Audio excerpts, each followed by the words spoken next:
what we have from our scheme of work today is complex market structure. We'll look at market structure, range, and swing points. And also, we are going to look at live chart application of some of the principles that we have learned so far. And then we call it a day. Okay.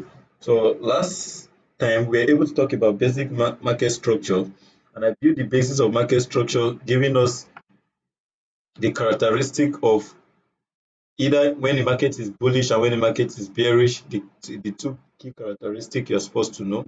And I also talked about the fractal nature of market price and structure, that whatever happens on the higher time frame, you can actually replicate it or see it on the lower time frame. More so, I also talked about the law of price action, which said that for every impulsive move, there is a corresponding corrective move. And by so doing, we have been able to identify the move that is described as a corrective move and that which is described as an impulsive move. Okay, so today we are going to dive deeper into complex market structure.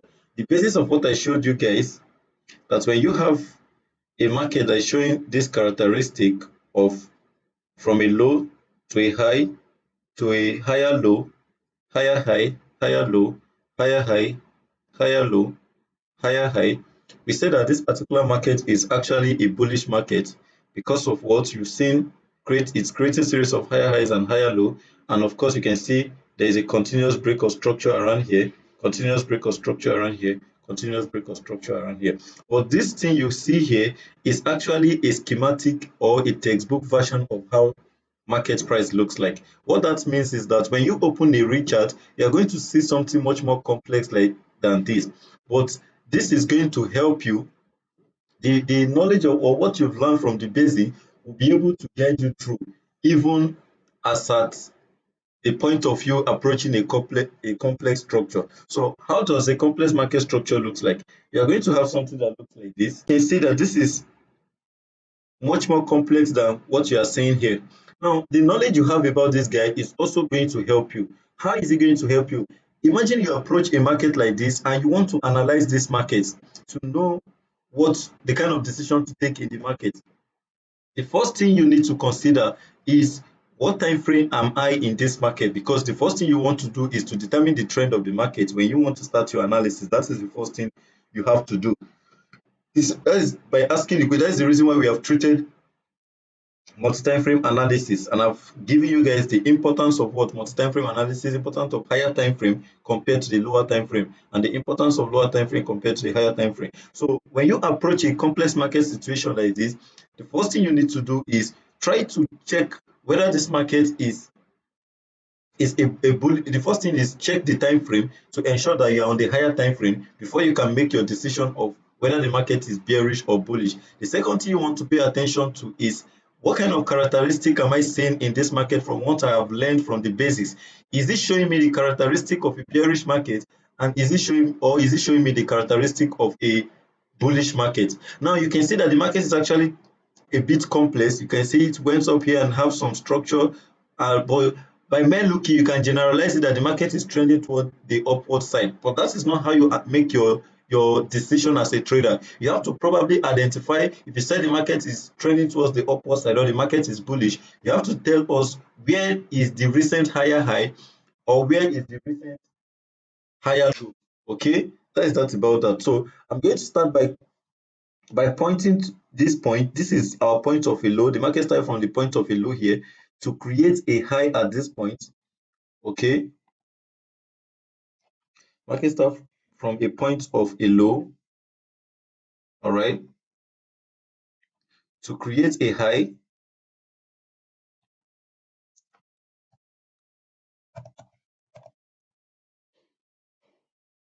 Okay, to create a high at this point, and then the next thing we'll see here is a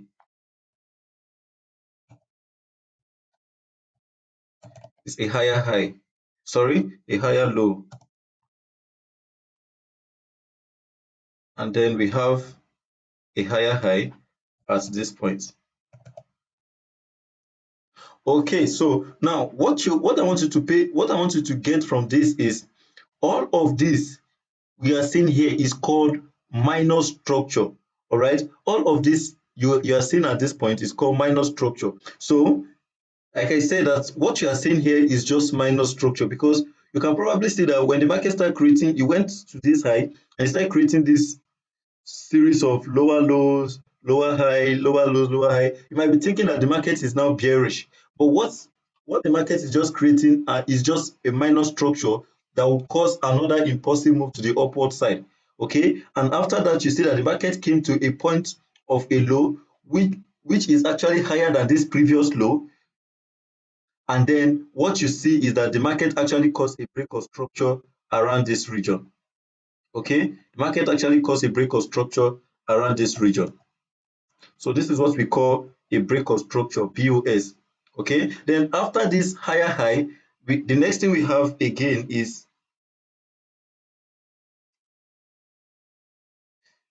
a higher low.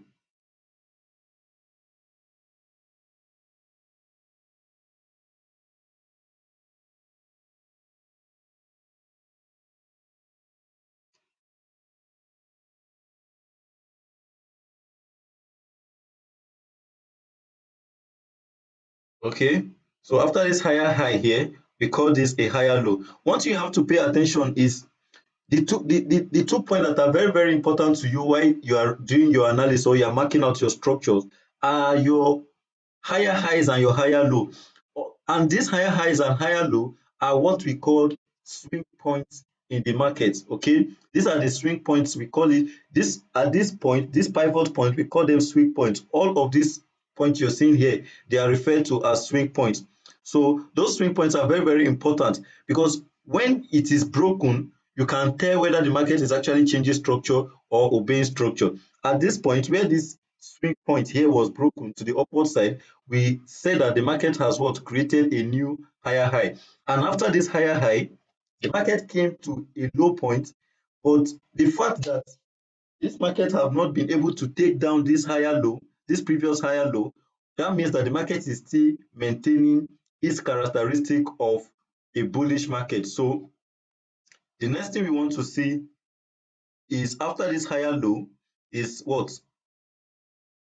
A new higher high. Okay, a new higher high, a new higher low, a new higher high, a new higher low. So this is what we have. And at this instance, structure are broken around this region. Structure are broken around this region. Structure are also broken around this region. Okay, I hope that is taken. So this is just the building block of complex market structure. This is how a complex market structure looks like. And the reverse of this guy is how you see um or if you reverse this situation, you are going to have a bearish scenario of this guy. Okay, but basically this is how complex market structures look like. This is much more similar to how your real life chart is, because we are going to dive into the chart and I'm going to show you how you can actually mark out some of this structure.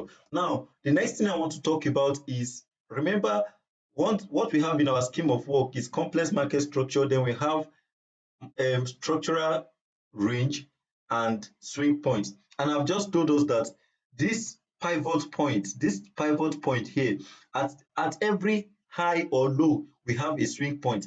At every higher highs or higher low, we have a swing point. So I believe you can actually tell whenever you hear the word swing point, it will no longer be a new thing to you. So the next thing I want to show us now is market range. Okay, before I show you, I want to outline the importance of market range.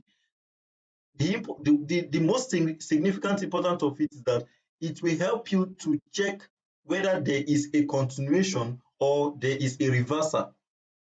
I'll take it again. I said range will help you to check if a particular market condition is in a state of continuation or the market is reversing.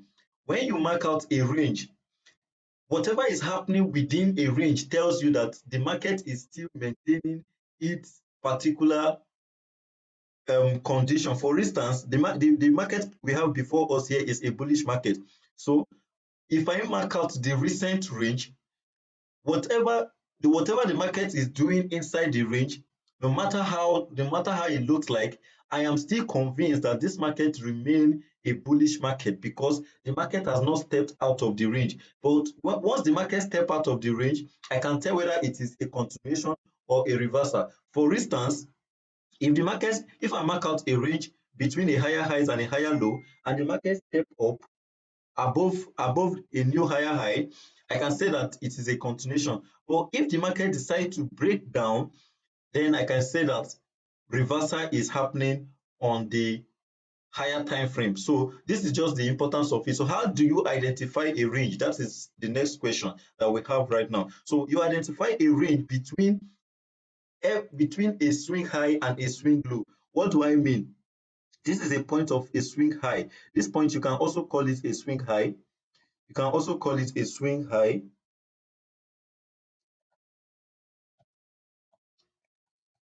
Swing high. All right. You can also call this point a swing high. And then you have also swing low. Swing low. All right.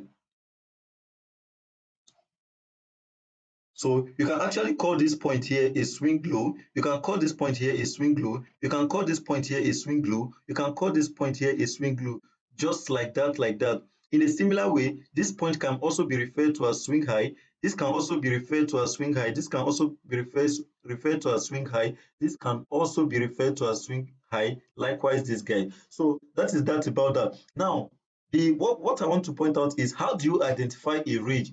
You can identify a range between a swing high and a swing low. That means that if this is a swing high and this is a swing low, that means between here and here is a range. Let me mark it out so that you understand what I'm saying. Between this guy here and this point here, you have what we call range. Between these two guys here, between this line, is what we call market range. Okay, I hope that is taken. I hope you can hear me clearly.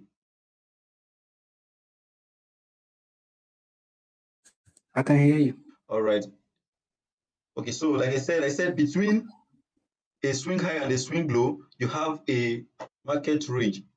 Another way you can identify it is that between a higher high in a bullish market, all right, in a bullish market, between a higher high and a higher low is a particular market range. Between a higher high and a higher low is a particular market trend. So following this structure, the next range I will be talking about is the next range I will be pointing out is this guy. Remember, I said between a higher high. So where is a higher high here?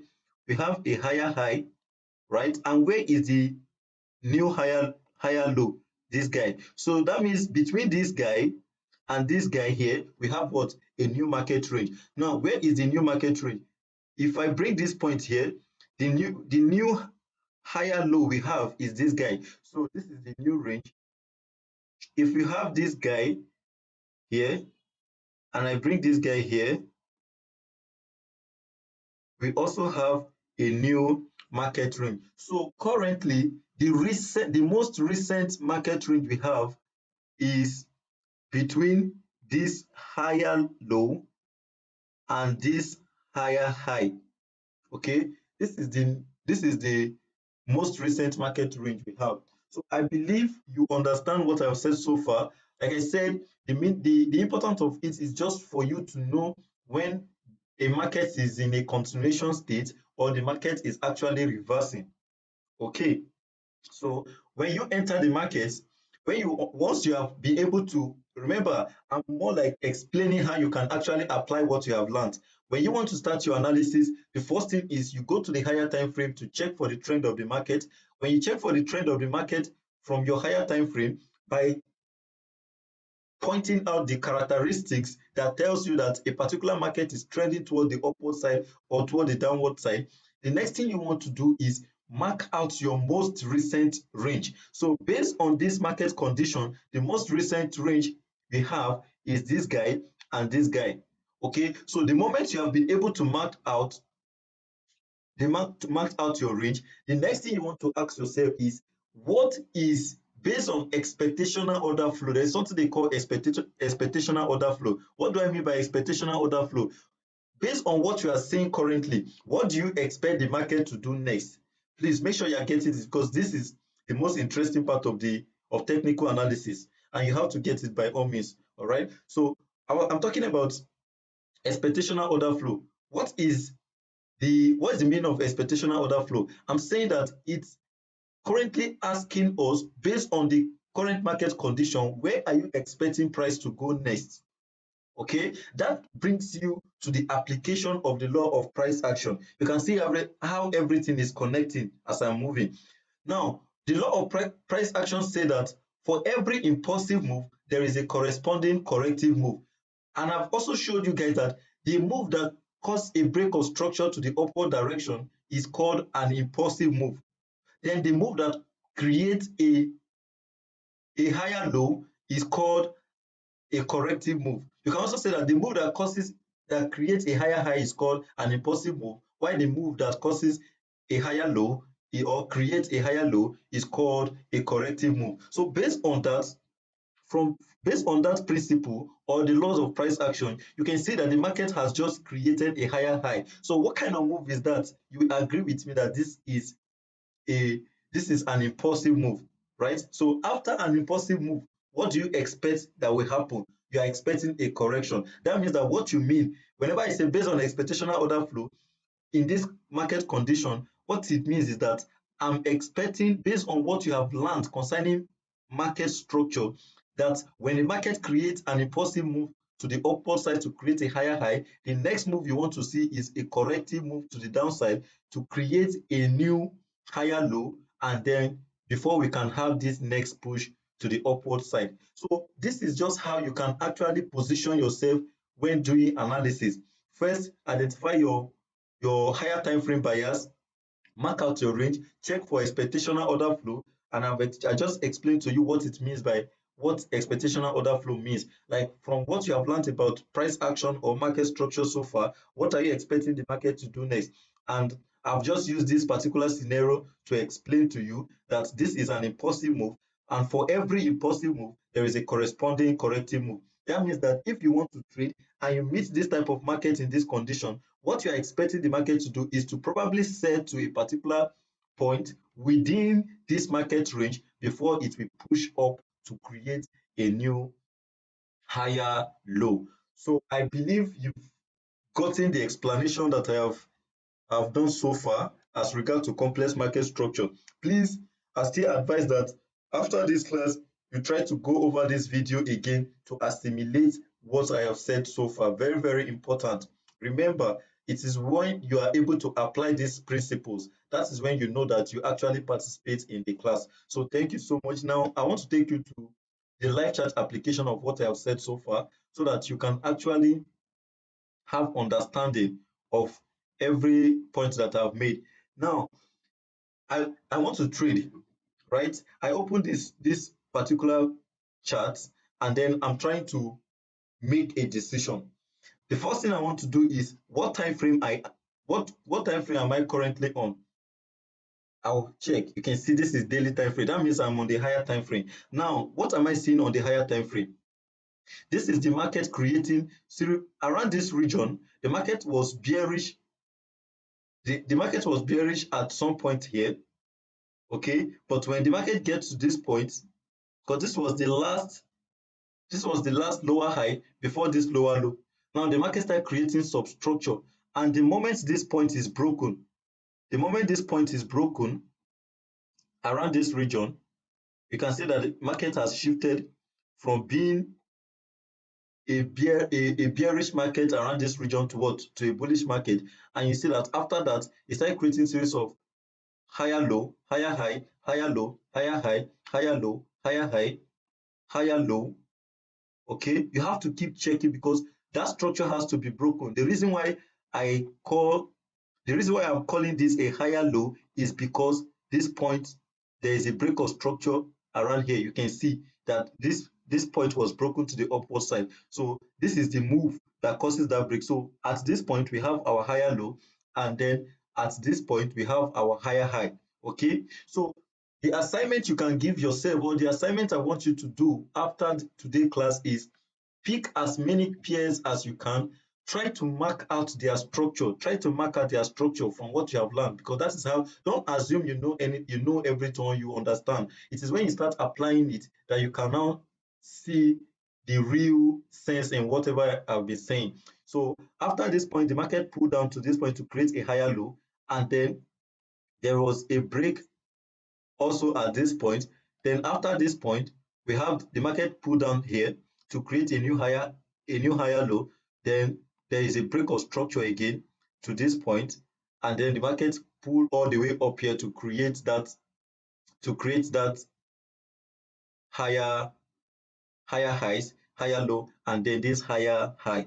Now, where are the impulsive move in this market? This is the impulsive move. Each of these move that is causing this break of structure is an impulsive move. The move between this guy and this guy is an impulsive move. Now, what is the range in this market? The range in this market is nothing but the distance between the higher low and the higher high. So this between this guy and this guy, you have a market range. Between this guy and this guy here, you have a market range. Between this, okay, between this guy and this guy, you have a market range. And then between this guy here, between this guy here and this guy, you have your market range. So I believe I've explained to you the application aspect of it. Now, I want to talk about expectational order flows just to round it up, just to wrap it up. Now, look at this current market range. Remember what I told you, that the importance of range is to tell you when there is a reversal or when a market is still in a continuation state.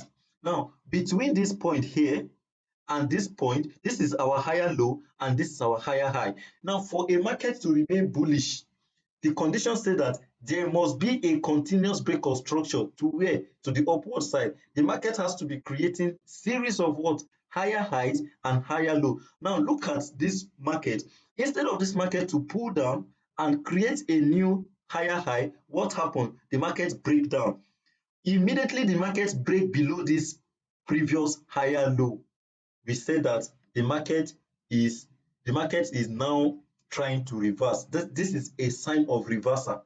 Okay, that is why range is very, very important, because of what you have seen here. You have been buying this market, buying this market. If you don't understand how important range are, you may probably think that this market is still bullish, and then you might be buying, and you see the market hitting your stop loss, because you don't understand what range are, or you were not able to mark out your range correctly. Now, the market has just had an impulsive move to the downside. Because why did I call it an impulsive move right now? Remember the previously, this is actually an impulsive move. This is an impulsive move. This is an impulsive move. This is an impulsive move. Now, what we are supposed to see after this impulsive move is a corrective move that will cause a new break of structure to the upward side. But instead, we have a break to the downside. Now, this move is no longer a corrective move.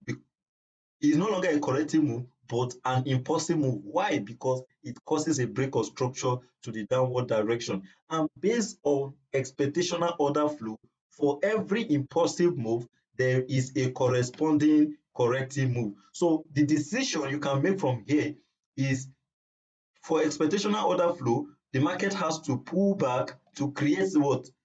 That corrective move, and then continue in the bearish direction, just in this order. So this is how you can actually apply your market structure knowledge. Okay, so just to advise you, there are a lot of video here that you can watch. There are a lot of video here that you can watch that will help you out. Okay, so these are videos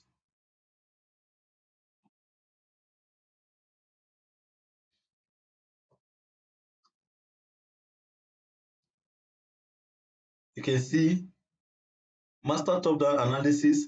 See, most of this video that talks about how to do technical analysis, all of these videos are going to help you. I'm just looking for a particular video. This video, master top-down analysis, it will help you as well. Okay, how to do analysis on synthetic index. This video is also going to help you. So this is where we are going to stop today, guys. This is where we are stopping today.